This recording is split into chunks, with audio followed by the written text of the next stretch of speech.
নমস্কার বন্ধুরা, সবাইকে গোপসোনা চ্যানেলে স্বাগত।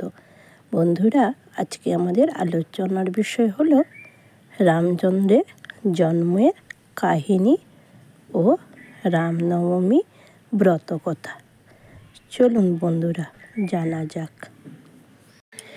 চৈত্র মাসে শুক্লপক্ষে নবমী তিথিতে প্রভু রামচন্দ্র জন্ম নিয়েছিলেন রাজা দশরথের ঘরে কৌশল্যা, কৈকেয়ী, সুমিত্রা রানীর গৃহে। চলুন বন্ধুরা এবার জানা যাক। চৈত্র মাসের শুক্লপক্ষে নবমী তিথিতে প্রভু রামচন্দ্র জন্ম হয়েছিল সূর্যবংশে অযোধ্যায় মহারাজ দশরথের গৃহে। কৌশল্যা, কৈকেয়ী ও সুমিত্রা তিন মহিষী রানী ছিলেন রাজা দশরথের, কিন্তু কোনো পুত্র না থাকায় সদা দুঃখিত অন্তর ছিল। একদিন রাজা দশরথ বনে গেছেন শিকার করতে, হরিণ শিকার। দূর থেকে জলের কলকল শব্দ শুনে ভাবলেন কোনো হরিণ বুঝি জলপান করছে। এই মনে করে শব্দবেদী বাণ মারলেন। শব্দবেদী বাণ মৃগয়াকে লক্ষ্য করে তীর ছুড়লেন রাজা দশরথ। কাছে গিয়ে দেখলেন এক ঋষির পুত্র অঙ্গের বাণে বিদ্ধ হয়েছেন। ঋষির পুত্র নাম ছিল সিন্ধু। সামনে রাজাকে দেখে বললেন, আপনি শুধু আমাকে বধ করলেন না, আমার অন্ধ পিতামাতাকেও বধ করলেন, কারণ আমি ছাড়া তাদের আর কেউ নাই। এই কথা বলে ঋষির বালক প্রাণত্যাগ করলেন। তখন রাজা দশরথ সেই মৃত বালককে কোলে করে নিয়ে অন্ধ মুনির আশ্রমে উপস্থিত হলেন।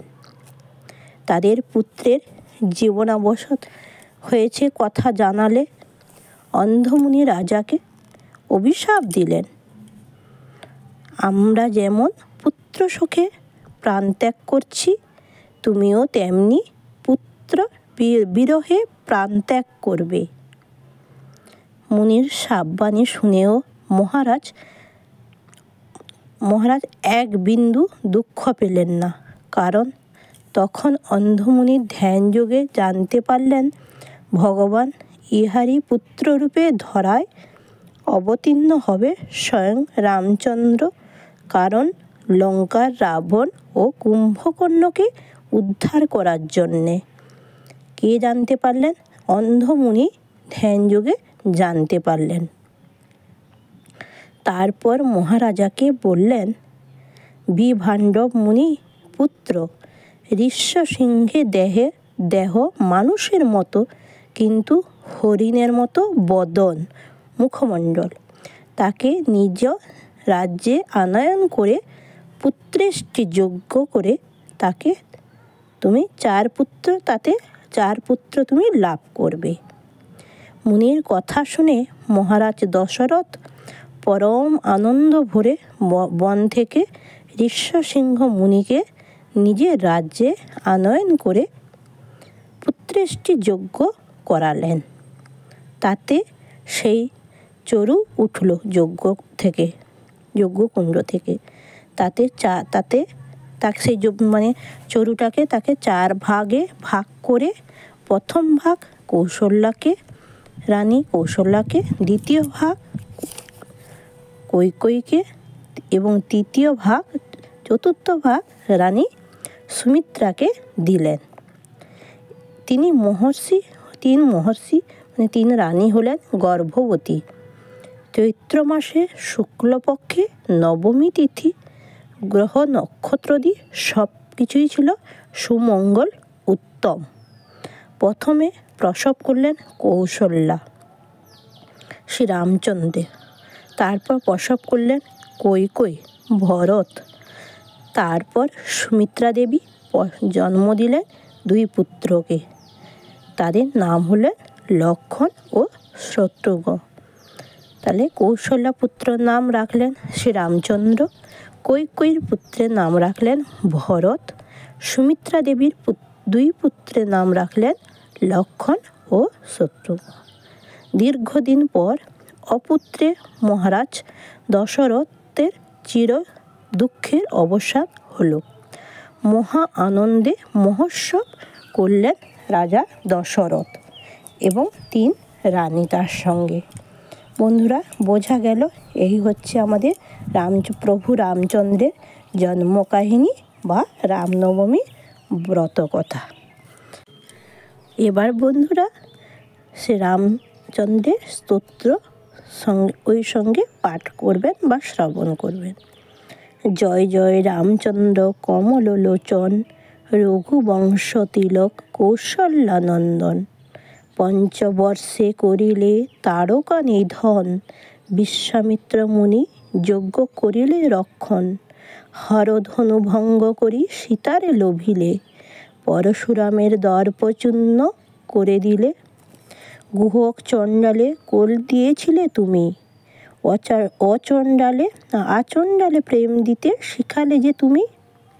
পিতৃসত্য পালিবারে তুমি বনে গেলে, বনের বানরের সাথে মিতালি করিলে। গাছ ও পাথর তুমি সাগর বাঁধিলে, রাবণে বধিয়া দেবে নিঃশব্দ করিলে, নিঃশঙ্ক করিলে।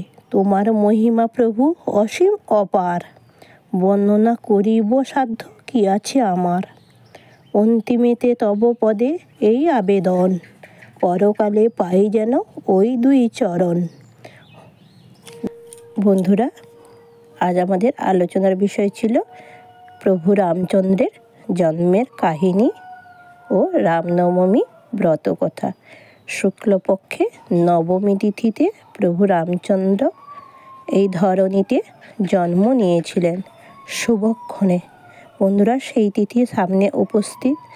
আমরা সবাই প্রভু রামচন্দ্রের জন্ম ভাবনা নিয়ে উপবাস ব্রত পালন করব।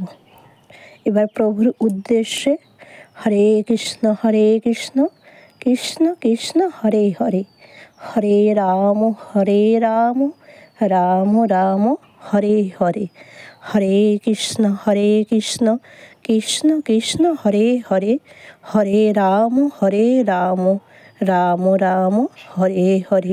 প্রভুর উদ্দেশ্যে এই মহামন্ত্র। বন্ধুরা, সবাই বন্ধুরা ভালো থাকবেন, সাবধানে থাকবেন, সুস্থ থাকবেন। প্রভু রামচন্দ্রের সকলকে উদ্ধার করবে। রাধে রাধে বন্ধুরা।